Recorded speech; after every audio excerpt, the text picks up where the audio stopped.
ज्वालामलिने नमः विमुक्तेश्वराय नमः ओम ज्वालाकाय नमः सोमं स्वाहा सूर्यो ज्योति ज्योतिः सूर्यः स्वाहा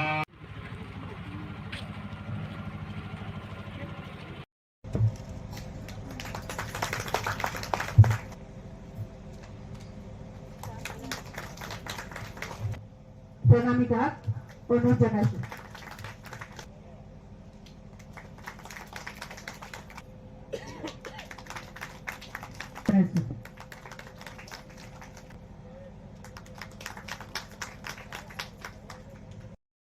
এইখিনি খতম কৰি দিম। তাৰপিছত যিখিনি বস্তু আহিব ডাইৰেক্ট মেচিনত যাব। আমি দম কৰি ৰাখিবই নালাগে, কোনো আহিলেও নিদেখে। আমি ইয়াত বা ক'ৰবাৰ ফুলনি বাগিচা কৰা মানুহে উল্টা আহিবই, বস্তা লৈ পেলাই আহিবই আমাক লৈ সাৰ কিয় না ক'বলৈ।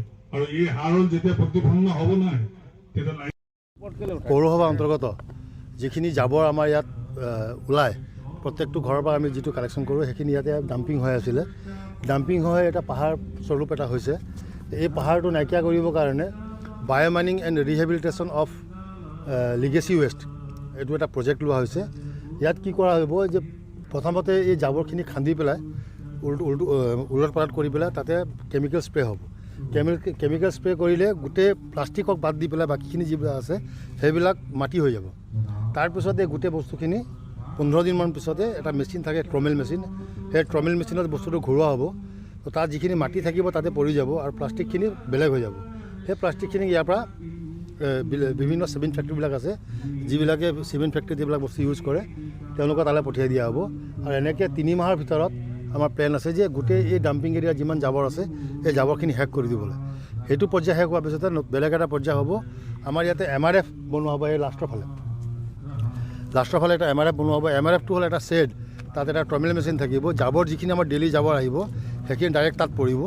তাত পৰি পেলাই তাত কনভেয়াৰ বেল্ট থাকিব। সেই বেল্টত মাটিখিনি তলত পৰি যাব আৰু যিখিনি জাবৰ থাকিব সেইখিনি কনভেয়াৰ বেল্টত গৈ থাকিব। তাত মানুহ থিয় হৈ থাকিব।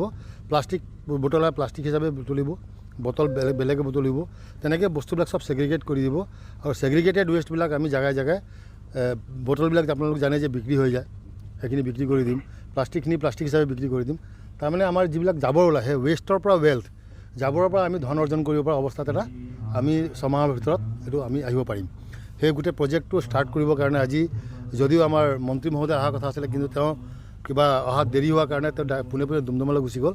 আমাৰ বিধায়ক মহোদয় আছে, DC ছাৰ আহিব, আমাৰ এক্সিকিউটিভ অফিচাৰ আছে, তেওঁলোকে সকলো থাকি পেলাই আজি ৰাইজৰ উপস্থিতিত আজি এই প্ৰজেক্টটো আমি শুভাৰম্ভণি কৰিম। যিটো প্ৰজেক্ট কৰা হৈছে এইটো কিমান টকা খৰচ হ'ব? এইটো মানে ইয়াৰ এষ্টিমেটেড কষ্ট নাই, মানে যিহেতু আমাৰ কিমান জাবৰ আছে ইয়াত আমি নাজানো। সেইটো কাৰণে ইয়াত এটা ৱে ব্ৰিজ হ'ব আৰু প্ৰত্যেক টনত 850 টকাকৈ যিজন ভেণ্ডৰ তেওঁক দিয়া হ'ব। এইটো হেৰি হৈ যাব।